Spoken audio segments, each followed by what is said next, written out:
Gangster Raju Thehat की हत्या के बाद राजस्थान में चल रहा है बदले का खेल। गैंगस्टर रोहित गोदारा की हत्या करने की खौफनाक प्लानिंग। रोहित गोदारा को ठीक वैसा ही मारा जाने वाला था जैसे गैंगस्टर राजू ठेहट मारा गया था। रोहित गोदारा को विदेश से भारत लाने के लिए राजू ठेहट गैंग की खतरनाक प्लानिंग। अगर राजस्थान पुलिस सतर्क न होती तो राजस्थान में थी एक और बड़े गैंगस्टर की हत्या की फुल प्रूफ प्लानिंग। राजस्थान के सीकर में दिसंबर 2022 में हुए गैंग वॉर में मारे गए कुख्यात गैंगस्टर राजू ठेहट की हत्या के बाद ठेहट की गैंग रोहित गोदारा को जान से मारने के लिए खतरनाक प्लानिंग कर रही थी। राजू ठेहट गैंग की ये प्लानिंग कामयाब हो जाती तो रोहित गोदारा को ठीक वैसे ही मारा जाता जैसे राजू ठेहट को गोलियों से भून दिया गया था। ये खुलासा अब राजस्थान पुलिस ने किया है, लेकिन सवाल ये है कि रोहित गोदारा तो इस वक्त विदेश में बैठा है, तो राजू ठेहट गैंग कैसे उसकी हत्या करने वाली थी। ठेहट गैंग ने इसके लिए एक खतरनाक प्लानिंग कर रखी थी, जिसे सुनने के बाद राजस्थान पुलिस के होश फाख्ता हो गए। तो क्या था रोहित गोदारा की हत्या का प्लान? कैसे राजस्थान की पुलिस ने एक बड़े गैंग वॉर को होने से रोक दिया? एक एक बातें आपको विस्तार से बताएंगे, बने रहेगा वीडियो के अंत तक। नमस्कार, आप देख रहे हैं BDF न्यूज। दरअसल पिछले कुछ दिनों से लगातार राजस्थान के लांडनू विधायक मुकेश भाकर और रतनगढ़ विधायक अविनेश महर्षि को रोहित गोदारा के नाम से जान से मारने की धमकी दी जा रही थी। मामला हाई प्रोफाइल था तो पुलिस भी एक्टिव हुई और रोहित गोदारा के नाम पर धमकी देने वालों की तलाश की जाने लगी। और पुलिस की यह तलाश लगभग 50 दिनों से ज्यादा चली, लेकिन ना तो रोहित गोदारा हाथ लगा और ना ही रोहित गोदारा का कोई गुर्गा जो धमकी दे रहा हो। लेकिन अब पुलिस इन दोनों विधायकों को धमकी देने वाले आरोपियों को गिरफ्तार कर चुकी है, जिसके बाद रोहित गोदारा की हत्या करने की खौफनाक प्लानिंग का खुलासा हुआ है। दरअसल राजस्थान की नागौर जिला पुलिस ने बड़ी सफलता हासिल करते हुए लांडनू विधायक मुकेश भाकर और रतनगढ़ विधायक अविनेश महर्षि को धमकी देने के मामले का पर्दाफाश कर 2 बदमाशों को गिरफ्तार किया है।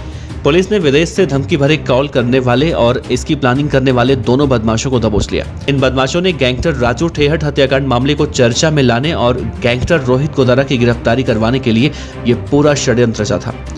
SP राममूर्ति जोशी ने बताया कि राजू ठेहट के साथी संजय चौधरी ने इसकी पूरी प्लानिंग की थी। उसने राजू ठेहट के फॉलोअर पवन गोदारा को इसमें शामिल किया।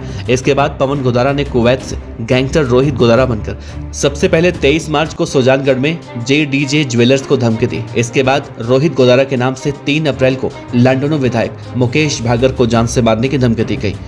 इन धमकियों से बात नहीं बनी तो फिर पवन गोदारा ने 12 अप्रैल को रतनगढ़ विधायक अविनेश महर्षि को धमकी दी। बदमाशों ने गैंगस्टर रोहित गोदारा बनकर धमकी देने के साथ ही फिरौती भी मांगी। ऐसा इसलिए किया गया ताकि गैंगस्टर रोहित गोदारा के खिलाफ और मुकदमे दर्ज हो सके और सरकार पर प्रेशर पड़े।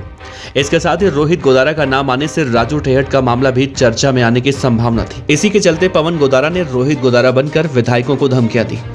इस मामले में नागौर SP राममूर्ति जोशी के निर्देश पर गठित टीम ने पहले मामले को ट्रैक किया और ये पता लगाया कि ये फोन कॉल कहां से किया गया है। जांच में ये सामने आया कि ये फोन कुवैत से किया जा रहा है।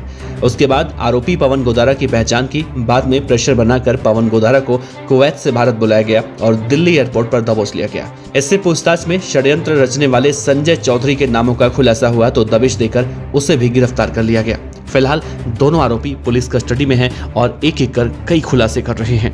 तो राजस्थान में रोहित गोदारा के नाम से जिस तरह से पिछले कुछ दिनों से लगातार धमकी और रंगदारी का मामला निकलकर सामने आ रहा है, दरअसल वो धमकी और रंगदारी का फोन राजू ठेहट गैंग की तरफ से किया जा रहा था ताकि रोहित गोदारा के खिलाफ ज्यादा से ज्यादा मुकदमे दर्ज हों और उसे भारत लाया जाए। ऐसा इसलिए किया जा रहा था कि अगर रोहित गोदारा भारत लाया जाता है तो राजू ठेहट की हत्या का बदला राजू ठेहट गैंग के बदमाश बहुत ही आसानी से ले सकें। खबर अच्छी लगी हो तो लाइक कीजिए, सब्सक्राइब कीजिए, साथ ही बेल आइकन का बटन दबाइए BDF न्यूज की खबरें सबसे पहले देखने के लिए।